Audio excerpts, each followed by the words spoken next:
Hello, John Paul. I've been excited and looking forward to this session because we're going to be introduced and meet the 44 grandmothers. Probably not all 44 in this session.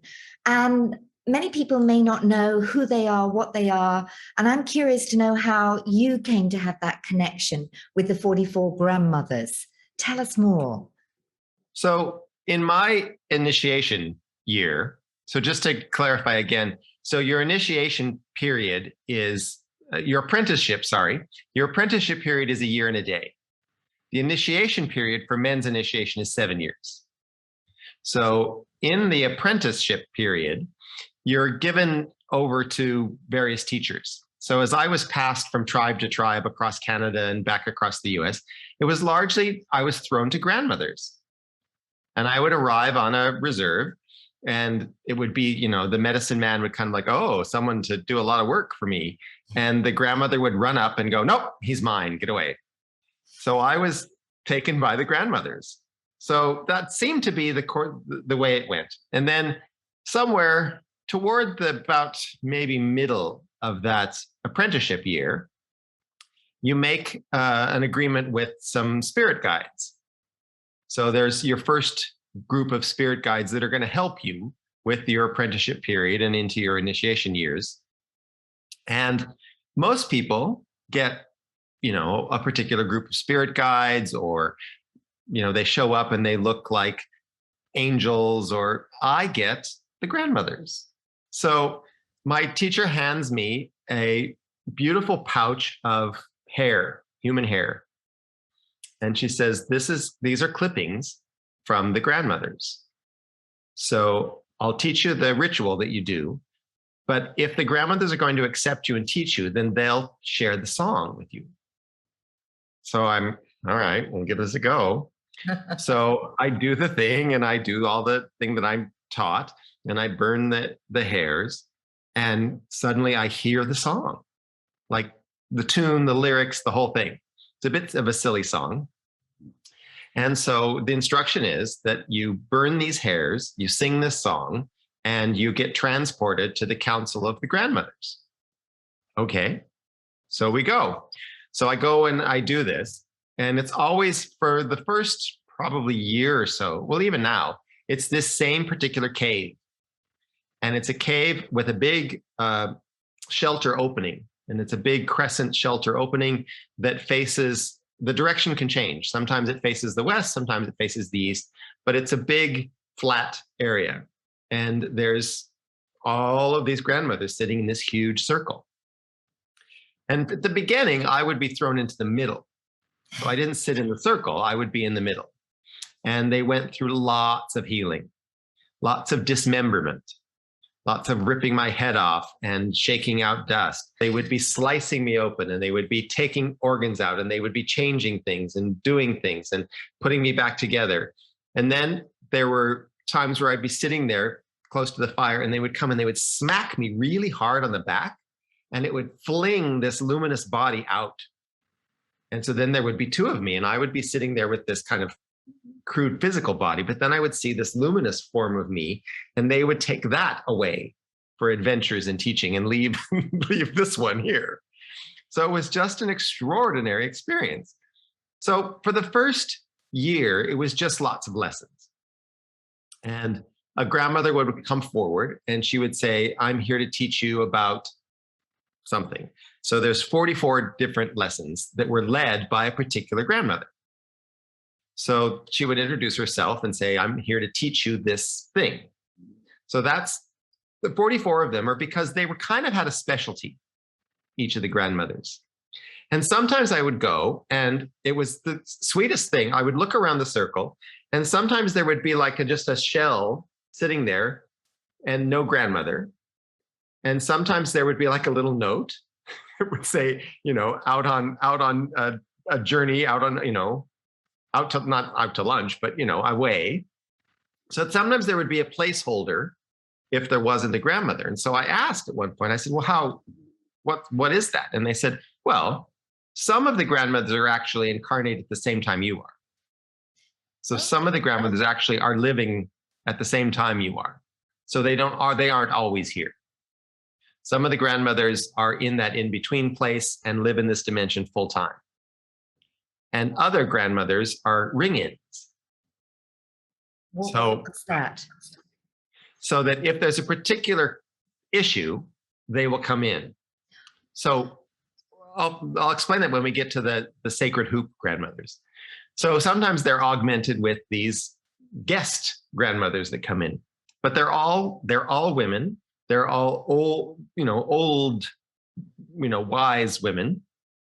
And so at some point I learned that there were 44 of them and that they all had a particular specialty and that they form this incredible council. And sometimes they do work.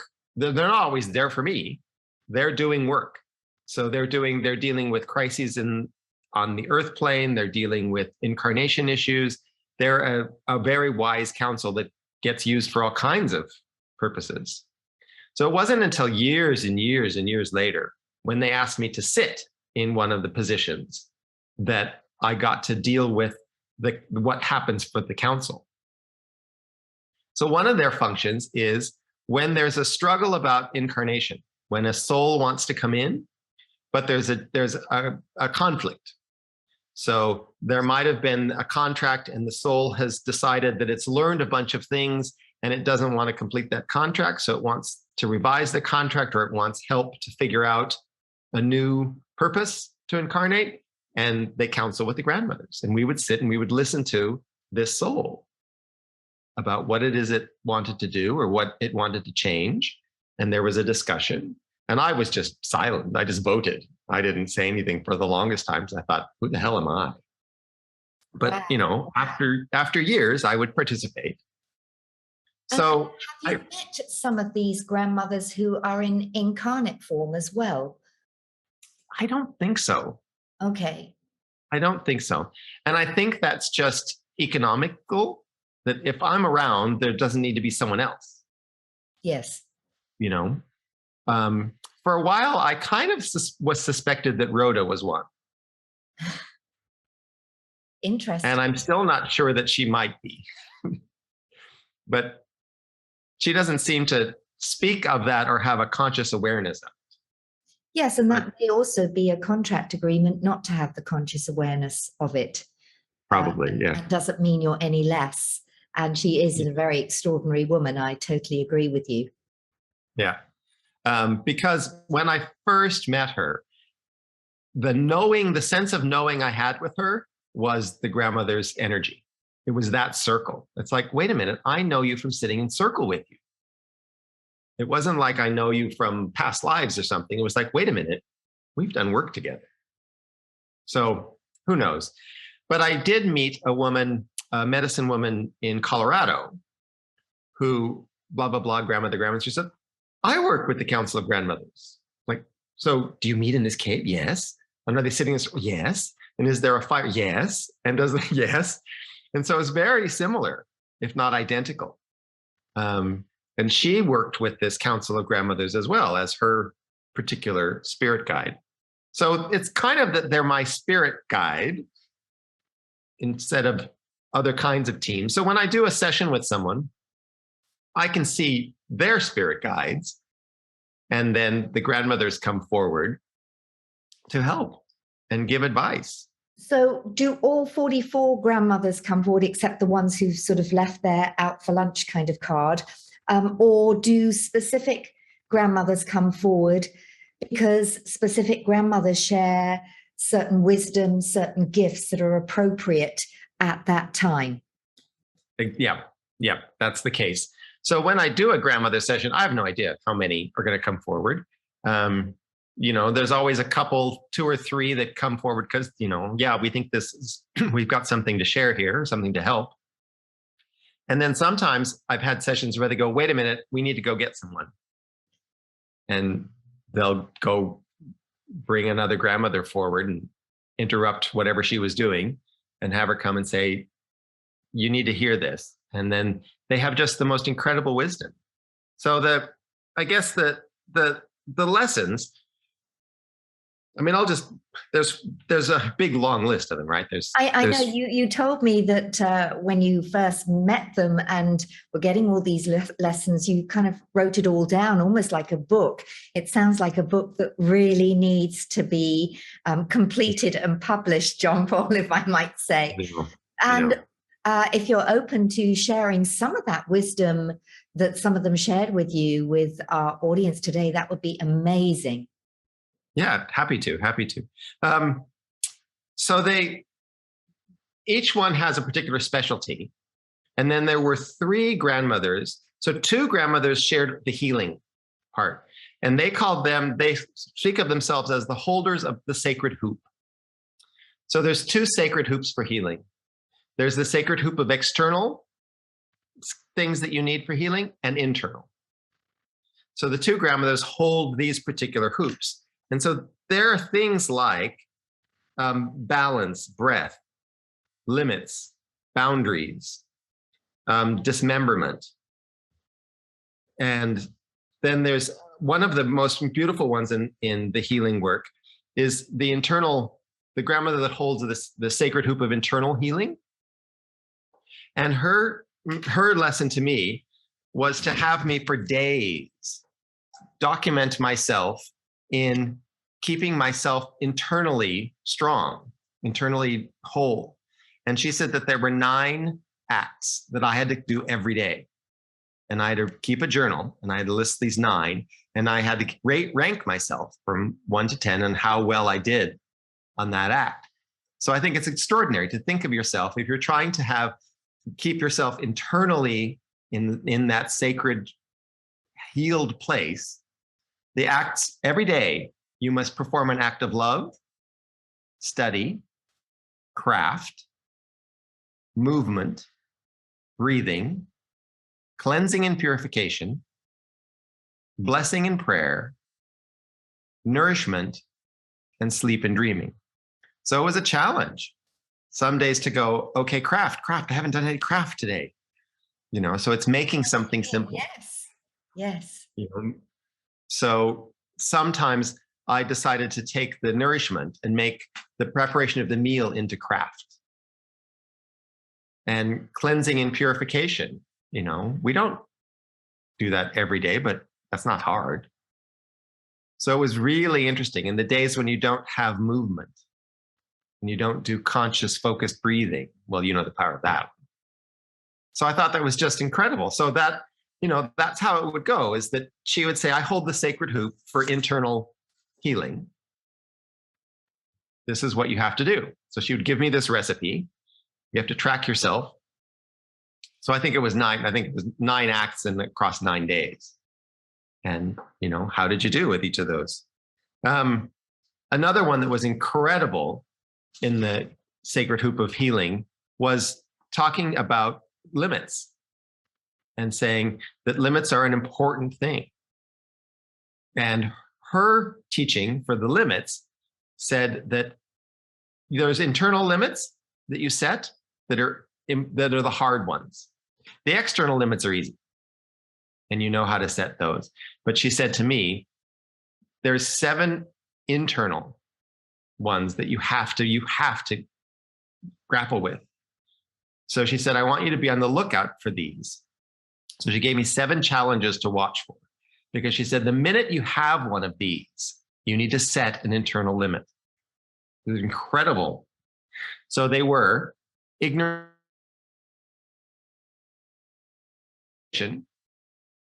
confusion, procrastination, anger, fear, and doubt. So one of the most profound ones for me was fear. And I failed. I completely failed at fear. I wasn't good at setting a limit for it. It would just take over. So she went to the other grandmother who did external healing and said, we need to help. John Paul's needs some help with fear.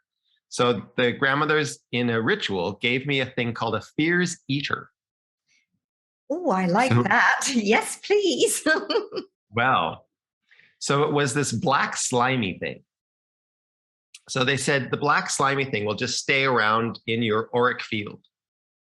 So I would sometimes be aware of it kind of by weight on my body or if it moved around. So it was a fears eater and it lived externally. And the deal is that you have to speak the fear out loud and the fears eater will take it. So just say the fear out loud and the fears eater will take it because that's what it needs. That's what it's a fears eater. That's its food. If you don't speak the fear out loud, but you keep the fear inside, the fears eater comes into your body and you don't want that. Exactly. So you. yes. So I didn't speak the fears.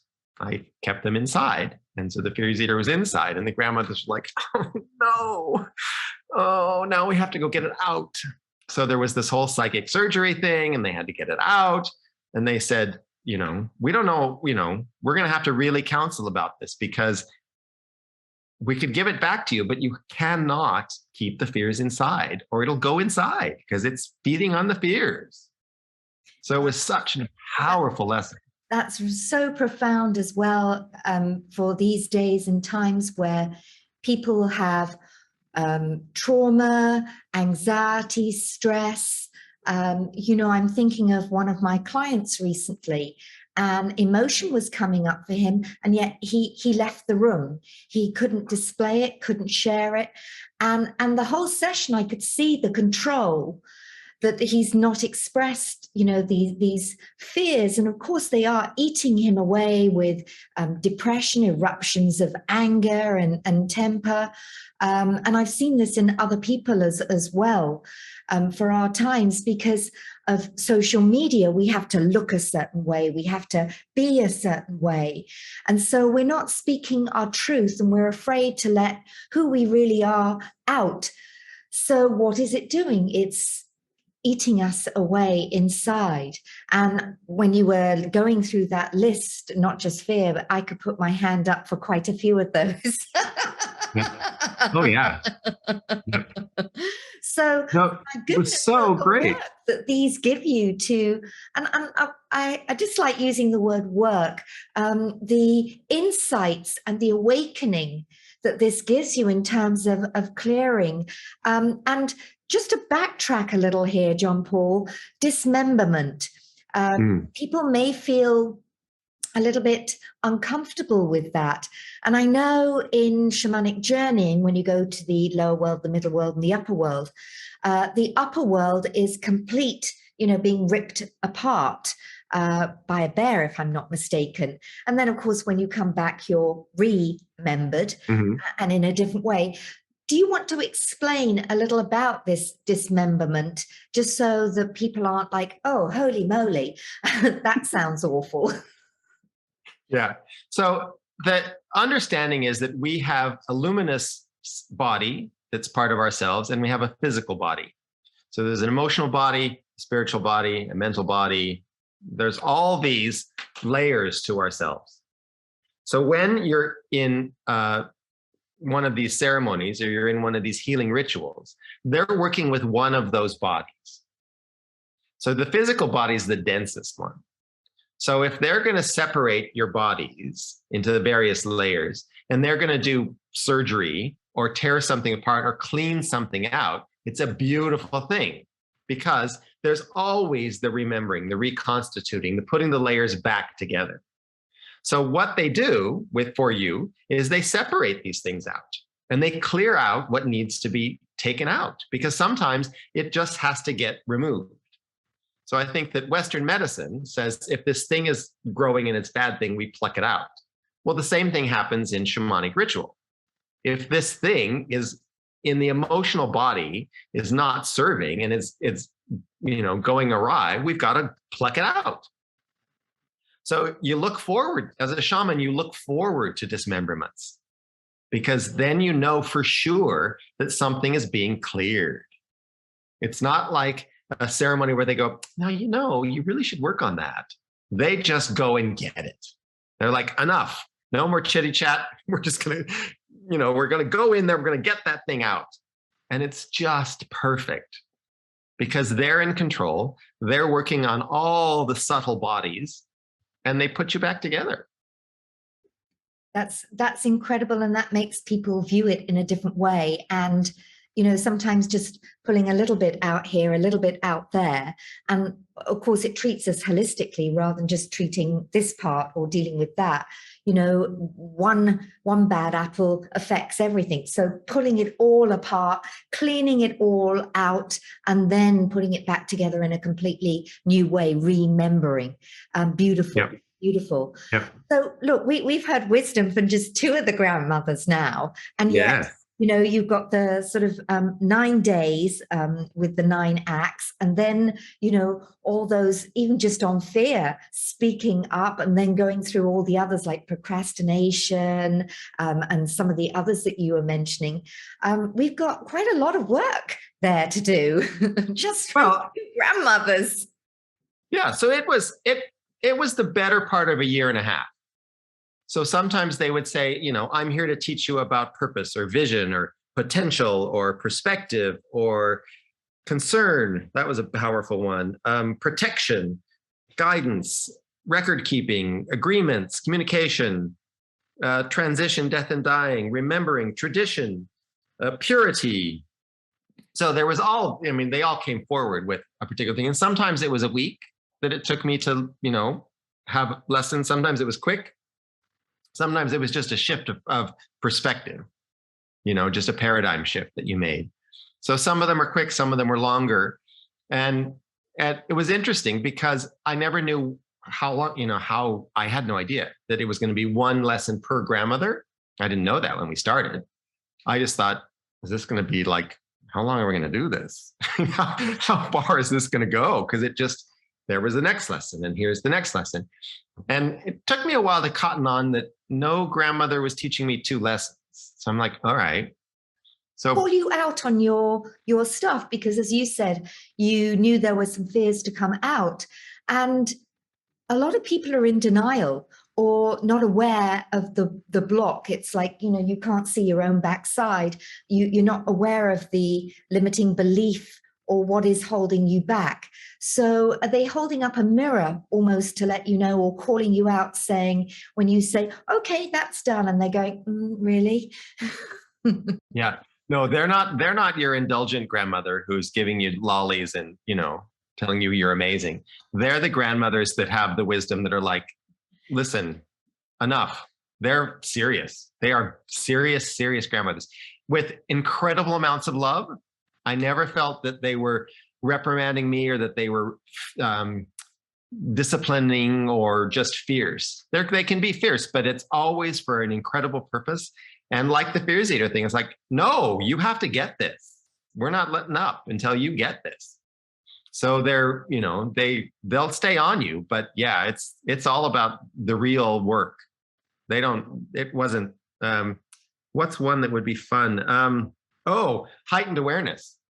So she said, okay, I'm going to teach you about heightened awareness, because she said that was going to be part of my work, was to be able to will myself into a state of heightened awareness. So she went through all of this, trying to help me understand the difference between regular awareness and heightened awareness. So she said that heightened awareness comes about and brings a fine grade of electrical energy. Awareness will always have a little buzzy electrical charge to it. So she worked, and I had to practice and say, are you feeling that? Is that awareness or is that heightened awareness? Because you can have good awareness. That's great. But heightened awareness brings that you're bringing in that other level. So she said that awareness is the warrior's first processing in any encounter. So any encounter you have in the spiritual dimension, you have to have awareness, because you need to know, well, where is this coming from? This thing that I'm encountering, is it positive? Does it have an intention of its own? Is it, for me? So you have to have that level of awareness. And she said, then the next trick is to go into heightened awareness and see what its fine energy is. So it's the finer, subtle flow. And I think that was the thing that helped me the most with being a sight whisperer. because I would come to a site, you'd feel aware of the energy, or, this is a cool thing. And then it's that heightened awareness that was my ability to have like kind of that, find it on the radio, which frequency is it exactly that you're tuning into. So I thought, that was one of the most incredible lessons. So was that the lesson that helped you develop the sight whispering? Before that, you hadn't become aware that you were also a sight whisperer. And with the heightened awareness, that opened up the next gift that you were bringing into the world. Yeah. So she would travel with me. So we would be somewhere in nature and she would show up and she'd say, okay, shift from awareness to heightened awareness. Go, I'll watch you. Oh, okay, I'll do it. She would watch and shift. And so she would send me things. She would send me little frequencies. She would talk about past, she'd talk about time. And she'd say, okay, I want you to go to heightened awareness and I want you to find the time when this was covered in snow. So it was beautiful how she coached me and challenged me when we would be out in nature. And she just was there right next to me saying, all right, practice, let's go. This must have been an incredible time for you. And, to have these experiential lessons in the field, so to speak, so that you've got the things you need to do in terms of, the clearing, the awareness, and now the heightened self-awareness and the experiential lessons when she's actually there teaching you. What a gift. What a gift. Yeah, it was absolutely extraordinary. And it still happens. They're a little bit stronger with me as time went on, that if I would trip over something, they would just say, we've been over this. Remember, we did this. So one of the things that I think I should share is the grandmother that taught me about practice. Yes. And I was also going to ask if you have, we have an affinity to certain people or elders, and if there were certain ones that you feel even now a stronger affinity to. So let's go into first. Go into the practice first. That would be wonderful. Okay, but remember that question because that's a good one. So practice. The first thing she did was explain that there's what is your practice, the thing that you do in the world. And then there's practice that's repetition. So she said, we're going to work on both of those because I want you to clarify, she said to me, please clarify what your practice is, the thing that you're going to do in the world, so that I can design for you the practice that you need to repeat in order to be good at that. So she pulled the two practices together, which was incredible. And she gave me these, she gave me these phrases, which I'll share with you. And I had to write them and put them on the wall. And I had to work with them for a day, only one day each one, but it was pretty good.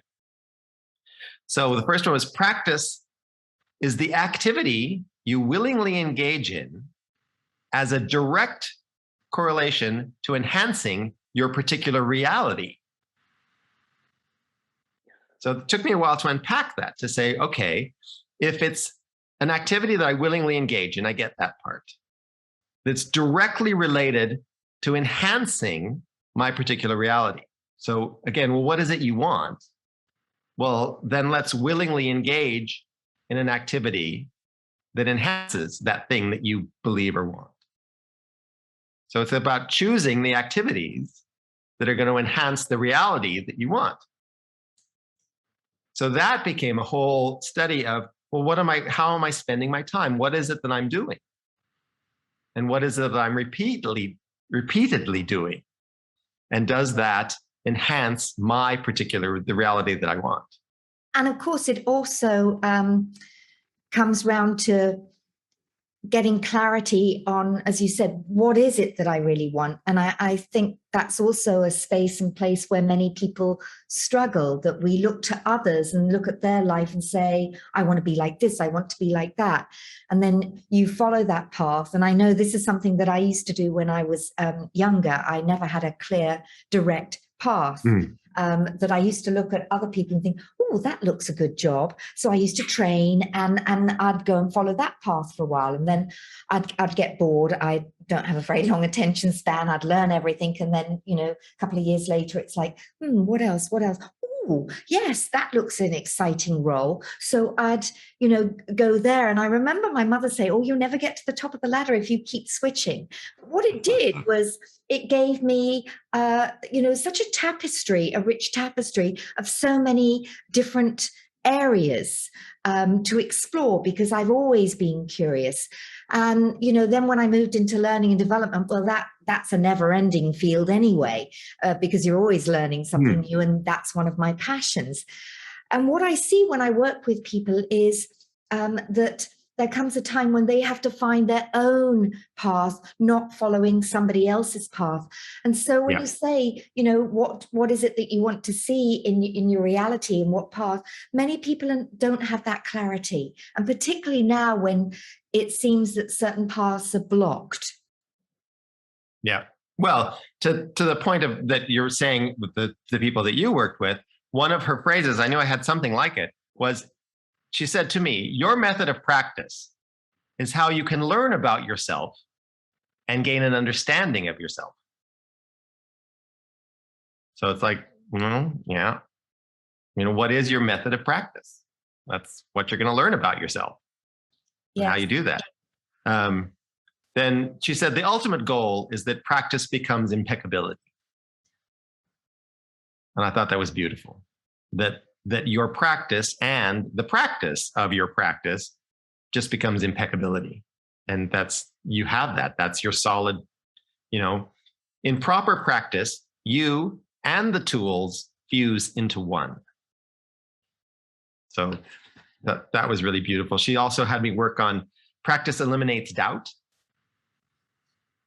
That if you really practice, then there is no doubt. Practice encourages faith, because you stay with it. You have the faith that you will conquer this, you'll get this. Practice is the key to illumination. That was a fun one. To say, as you practice and as your practice grows, you see more becomes revealed to you. It's the novice doesn't get all the wisdom. The one who's practiced really hard starts to see the power and wisdom. And embodying who you are and what you are. I look back to my time with NLP, neuro-linguistic programming. And although I don't run so many certification programs these days, it's not just something I was doing. It's become part, the learnings and the lessons and the philosophy behind it have become part of who I am, and the way that I sort of operate in life or live in life. So I love that impeccability, being the best that you can be in what you choose. Well, and in you and the tools fused into one. It's just you. It's not you using a tool. It's you and the tool are inseparable. Yeah. One of the other ones. So I always think it's good when I share these to talk about that. I wasn't the perfect student. I had foibles, and the fears eater, I swallowed it, and there are things like that it's a real thing. So when I was supposed to be doing this practice stuff, I was doing a lot of reading and chatting. So she sat me down and she said, okay, the only way that you're going to improve is practice. You cannot improve by gaining more knowledge. You cannot improve by believing that you can. You can only improve with practice. Okay. Okay, so that was like a little slap around the face. Yeah, that was just, come on, you've got to practice. And you said practice is going to be the thing that's going to help your discipline, as you said, more than anything. So stop. It's not about how much you know. It's not about believing that you can do this. You've got to practice. And so you did. Now, so I did. So going back to my previous question, were there some of the grandmothers that you felt more of an affinity with, or you liked a little bit more? You know, it's a little bit like your favorite teacher at school. You know, some were okay and some you just like were so excited about their class. Yeah. I grew to love them all because they had my highest good in that was the intention, was to make me the best that I can be. So like you would love any coach, no matter how hard they are, because they believe in your potential. So, it's incredible to have this group of teachers that want you to be the best you can be. And that it's the point that I was asked to sit in circle with them was an incredible honor to say, am I good enough? Right. So one of my favorite grandmothers, there's kind of a group of 1, 2, 3, 4, 5, 6 that just keep appearing over and over and over as I work with people. And it's purpose, vision. So these are the specialists with purpose, vision, intention, potential, opportunity, and perspective. And they come through all the time. There are so many people that come to have a grandmother session that are confused, or they're at a crossroads. So one of these will, opportunities, she'll pop up and she'll say, okay, I'll help because I can see choices you can't see. I can explain to you where the blind side is and why you're not seeing these choices. So she's just incredible. So she says she calls herself the cut through grandmother. She said, I'm the one that's going to help you just cut through. So the faster, if you're on path, you have a good intention, your vision is clear, then I'll just help you cut through. Here, go there. So she's the best because she does. And she gets really excited when she sees, the possibilities, so she and they say they're sisters. So the specialist with opportunity and the specialist with potential, and they'll refer to each other and they'll play off of each other. And they'll say, well, my sister told you this, so I'm going to now explain this. So opportunity is just saying, well, you could do this or this. And potential, what she always teaches you is to say, well, the thing and the energy that's coming toward you, what has the potential? These are all a bunch of choices, but here's energy that's coming. So she's the two of them are great. And then purpose, she's amazing. She is so cool when she works with people about purpose because they'll be a little bit off purpose. Their confusion is they've just kind of been a bit wonky with purpose. So she just asks and she says, well, is this your purpose or is this your purpose? Is that really your purpose? And so she just helps you really clarify the purpose. And then, so they're my favorites because they're so helpful. And I think, those of us that are on the path, we have choices and we sometimes get confused. Yeah, we need to sort of hone in, and there's crossroads, or we go here, here, here, here. And people want to feel that they're making the right choice. So at certain times in life, we need, the guidance of the elders and these grandmothers. So how does a session work with you? Do people need to do it in person, or can you be anywhere in the world and online? How do people do these sessions with you? Yeah, it can be done. I mean, I love it, of course, in person. That's my favorite. No, people are doing them online. It's a Zoom kind of a thing, which is kind of boring on Zoom because I'm doing the heightened awareness thing. So I'm kind of looking like this while I'm talking to you because I'm listening to the grandmothers. So I don't actually look at you. It's a weird Zoom thing to do, but yeah, no, it's a Zoom session, and it starts with sometimes questions, but I don't, you'll be, what's an issue or what's a question? And then the grandmothers just show up. And so the hardest part for me is to try to help you understand, oh, this grandmother's telling you this, but then this one's saying this. Oh, but then she says, so it's kind of, going back and forth about who's talking and which grandmother is it. And then quite often there's a really cheeky one that's just, poking the thing that's really going to get you going. And, they'll say they'll say funny things, or they'll say, "Oh, for God's sake, get over yourself." Yeah. Quite often they'll say to someone, "Well, if you let go of that preciousness, or if you let go, that," or they'll just say, "Well, that's just your belief." So we can unpack that belief, but that's just a belief that you're holding. It isn't true. It's just a belief. You've made it true. It's like, oh. So sometimes we need to hear those brutal truths. So Yeah. people, what they can do right now, they can either contact you for a session, and yet you've given such richness in this conversation in terms of what was it, the 9 acts for 9 days. They can get going on those.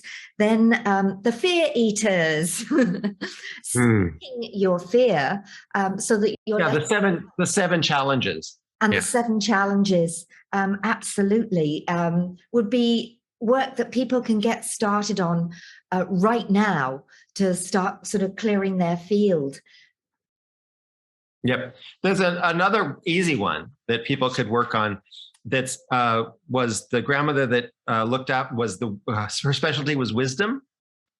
And she said, wisdom is very simple, because there's in the choice that you make, there's just time and action. She said, that's all there is. You have an action and a time that you commit that action. So she said, if you want to find the wisdom, imagine doing it without time, and imagine the time from now till going without doing the action, and you will have wisdom. And it was so powerful to say, okay, there's this thing I could do, but I don't know if it's the wisest thing to do. So she says, well, imagine from now to then, and you don't do it, and just watch what happens if you don't do the action. Okay, then just do the action, and what happens? Don't put it in time. So if you leave them, one alone without the other, it was incredible. So we practiced that, and she said, well, see, so what you've got now is an ability to sense, to know, to recognize, and to assess. And that was a really cool exercise. Yes, it's future pacing and then being it right now. Yeah. Without the distortions of time. Absolutely. Love it. Without the distortion of the time or the distortion of the action. Because, one of the great laws that they taught me a long time ago was show up, pay attention, tell the truth, and don't have any expectation of the outcome. And, that's the job every day, is just to try to do that. And I thought, yep. And if you can do that, and then you have some of these exercises, you can be incredibly wise. Because as you say, you've future paced it. You've pulled the action out and analyzed it. You've looked at the time, and then you've found it out where the two should be, when, how they should work together. And you've got it. So it's amazing. And of course, you've given us such a wealth of insight for introspection, and linking with what we did the other week, which was a little celebration of fire.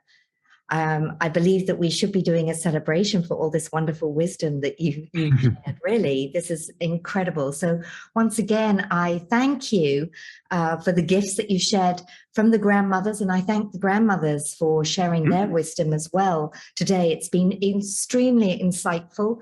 Many things that people can do right now, as well as if they feel inspired, as I'm sure many people will, to reach out to you.